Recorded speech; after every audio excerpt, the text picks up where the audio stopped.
2029 का election BJP जीत जाती है। अगर आप आज 10 सिफोलॉजिस्ट से बात करेंगे सर, तो एक 10 में लाइन से और 9 आपको यही कहेंगे कि एक यही लाइन होने और जा रहा बोल है। दूं। हाँ, आज एक लाइन सिर्फ, आज ये कहा जाता है ना कि भक्त हो गए।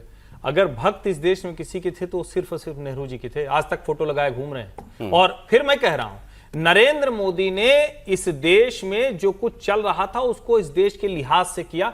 नेहरू जी तो वही ब्रिटिशर्स वाली शासन पद्धति, ब्रिटिशर्स वाली वेशभूषा, ब्रिटिशर्स वाला चाल चलन, वही विचार, आचार, व्यवहार, सब कुछ वही तो लेके चले। नेहरू जी रहे 16 साल 286 दिन पूरे प्रधानमंत्री, इंदिरा जी 15 साल 350 दिन, मतलब 16 साल ऑलमोस्ट। नरेंद्र मोदी 12 साल तो हो चुके पूरे, 3 साल अभी, 2 साल अभी, 3 साल बचे हुए अभी इसी में, 26-29 15 इसमें। अगला इलेक्शन जीत गए तो ये सारे रिकॉर्ड टूट जाएंगे। एक बात तो ये भी करने की। हाँ सर, आप कह रहे थे तुलना बनती है कि नहीं बनती? पहले तो तुलना करनी नहीं चाहिए इसमें। देखिए, दोनों की परिस्थितियां अलग थी, दोनों की हर चीज अलग थी। अगर जब मतलब देश आज़ाद हुआ 1947 में कौन सा इलेक्शन कमीशन था, कौन से इंस्टीट्यूशन थे, कौन सा क्या था जो इलेक्शन करवा लेते? कॉन्स्टिट्यूशन नहीं था। तो ये बात तो बिल्कुल कांग्रेस के कुछ लोगों ने ये कहा कि ये बात गलत है कि 52 में पहली बार चुनाव किया, उन्होंने कहा कॉन्स्टिट्यूएंट असेंबली से शुरुआत कीजिए। मैं ये बोल रहा हूं ना, तब कुछ था नहीं। और प्रधानमंत्री नरेंद्र मोदी की अचीवमेंट बहुत बड़ी है, मैं ये भी कहता हूं, बहुत बड़ी। नेहरू जी से बड़ी नहीं, नेहरू जी का अपना वो था। नेहरू जी ने देश की जो है नींव तैयार की है। उस वक्त कोई इंस्टीट्यूशन नहीं होते थे, कोई कुछ नहीं होता था। आपने जो मतलब सरकारी कंपनियां तैयार की जो कि चीज़ें प्रोड्यूस करती थी, आपने एजुकेशन इंस्टीट्यूशंस तैयार किए, IIT IIM जैसे जो चीज़ें तैयार की, आपने एम्स जैसे। मैं ये बोल रहा हूँ, प्रधानमंत्री नरेंद्र मोदी ने उसको बहुत आगे बढ़ाया। जो पिछले अचीव हुआ, आप दोनों के लेगेसी को कंपेयर करना नहीं चाह रहे हैं या कंपेयर करना नहीं चाहिए? क्योंकि अगर जीरो इकोनॉमी से कोई शुरू करता है, कोई जीरो इकोनॉमी से शुरू करता है, उसके चैलेंजेस अलग हैं। और अगर कोई एक बढ़ती हुई इकोनॉमी से शुरू करता है, उसके चैलेंजेस अलग हैं।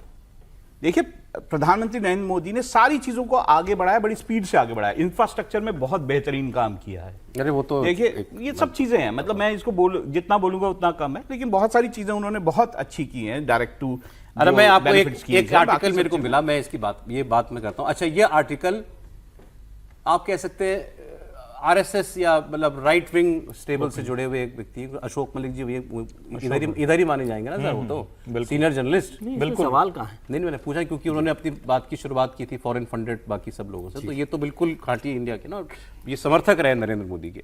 इन्होंने एक आर्टिकल लिखा, Narendra Modi, Nehru and Modi, 2 leaders 2 centuries 1 shared ambition to transform India. अब इसमें ये जो तुलना कर रहे हैं उसको आप एक बार सुनिए, फिर आप लोग सहमत हैं इससे तो नहीं है। उन्होंने कहा पहला सवाल तो ये है कि ये दोनों लोग जो हैं कैसे याद किए जाएंगे। उन्होंने कहा कि both of them are India's most consequential prime ministers in terms of lasting impact of their legacies. Most consequential prime minister Bharat के 2 ही हैं। इस गिनती में वो इंदिरा जी को भी नहीं ले रहे, ये ठीक है, ये नेहरू जी और मोदी मोस्ट कॉन्सिक्वेंशियल। फिर वो दूसरा वो ये कहते हैं कि इन दोनों के जो एरा थे बड़े टर्बुलेंट थे। जैसा आपने कहा, भारत आज़ादी हुआ था, वर्ल्ड वॉर खत्म हुई थी, अंग्रेज छोड़ के चले गए थे, भारत के पास कुछ था नहीं बहुत खास, और आज इनके टर्म में कोरोना भी आ गया, सारी जंगें हुई, टर्बुलेंट टाइम्स। उस समय सिर्फ आजाद नहीं होता, उस समय तो सांप्रदायिक हिंसा का सर मैं कह रहा हूं ये जो लिख रहे हैं मैं उसको बुलेट पॉइंट में बता रहा हूं। दूसरा पॉइंट ये था। तीसरा उन्होंने कहा कि ये बहुत इंस्टिंक्टिव नेता हैं, अपने इंस्टिंक्ट पर काम करने वाले दोनों नेता थे। दोनों ने टेक्नोलॉजी को प्रमोट, उसकी अहमियत समझी और उसको उपयोग में लाए।